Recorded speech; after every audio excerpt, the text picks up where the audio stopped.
بسم اللہ الرحمن الرحیم۔ میری عزیز بہنوں، بیٹیوں اور بھائیوں، میں نے ذکر کیا تھا کہ نشے کے بارے میں ایک اور آپ کو عرض کرنا چاہتا ہوں۔ آپ نے یہ پہلا بیان سن لیا کہ جس وقت یہ شراب کی حرمت کا اعلان ہوا ہے تو پھر مدینہ منورہ کی گلیوں میں شراب اس طرح بہائی گئی ہے جیسے سیلاب آ گیا ہے۔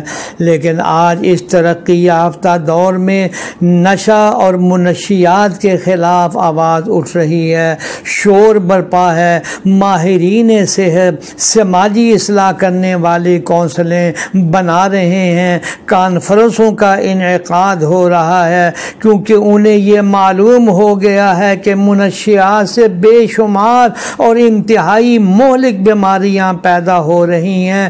ہمارے کالج یونیورسٹی کے لڑکے اور لڑکیاں جیسا کہ کہا جا رہا ہے کہ 60% کے قریب نشے میں مبتلا ہو چکے ہیں۔ میں نے اپنے ان بھائیوں کو، عزیزوں کو جو بڑے بڑے تاجر ہیں، میں نے ان سے درخواست کی، خدا کے لیے آپ ایک ایسا ہاسپٹل بنائیں جس میں فی سبیل اللہ نشے کی زد میں آئے ہوئے لوگوں کا علاج ہو۔ الحمدللہ 1 سال سے وہ جاری ہے، میں اپنی آنکھوں سے دیکھ کر آیا ہوں، اور بعض مریض جو صحت یاب ہوئے ہیں وہ بھی ملنے کے لیے آئے ہیں۔ ان کا کلمہ صحیح ہو رہا ہے، نماز صحیح ہو رہی ہے۔ اور میری بہنوں اور میری بیٹیوں، پہرا دینا ہوگا دائیں اور بائیں۔ دشمن ہمارے بچے اور بچیوں کو نشے میں مبتلا کرنے کے لیے بڑے بڑے کھانے میں اور طرح طرح کے پھلوں میں اور طرح طرح کی چیزوں کے اندر، نشہ آور چیزوں میں ہماری نسلوں کو تباہ و برباد کر رہا ہے۔ رسول اللہ صلی اللہ علیہ وسلم کے طریقے پر جو آپ نے بیان فرمایا ہے، اگر ایمان کی عظمت، اسلام کی عظمت اور قبر کی فکر پیدا ہو جائے تو بڑے سے بڑا مسئلہ بھی اللہ جل شانہ آسان فرما دیتے ہیں۔ حضرت صلی اللہ علیہ وسلم نے ایسا انقلاب پیدا فرما دیا ہے کہ جس پر لوگ اپنا سب کچھ قربان کرنے کے لیے تیار ہو جاتے ہیں۔ میں نوجوان نسل ذہنی دباؤ، پریشانیوں کا جو مقابلہ نہیں کر سکی اور خام خواہ نشے میں آ گئی ہے، میں ان کو ایک بات سنانا چاہتا ہوں، رب کعبہ کی قسم غور سے سن لیں۔ پروردگار عالم کا ارشاد ہے کہ یہ اطمینان چاہنے والے، نشے میں مبتلا ہونے والے، خدا را اللہ کے اس ارشاد کو سن لو، الا بذکر اللہ تطمئن القلوب۔ اطمینان دلوں کو ملے گا تو اللہ کے ذکر سے ملے گا۔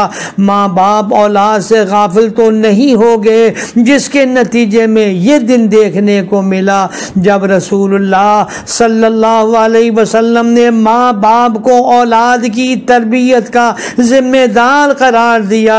کیا لوگوں کو حرص اور لالچ کے اندھے کنویں میں گرنے سے بچانے کے لیے اسلام نے کیسے پیارے پیارے اصول سکھلائے ہیں۔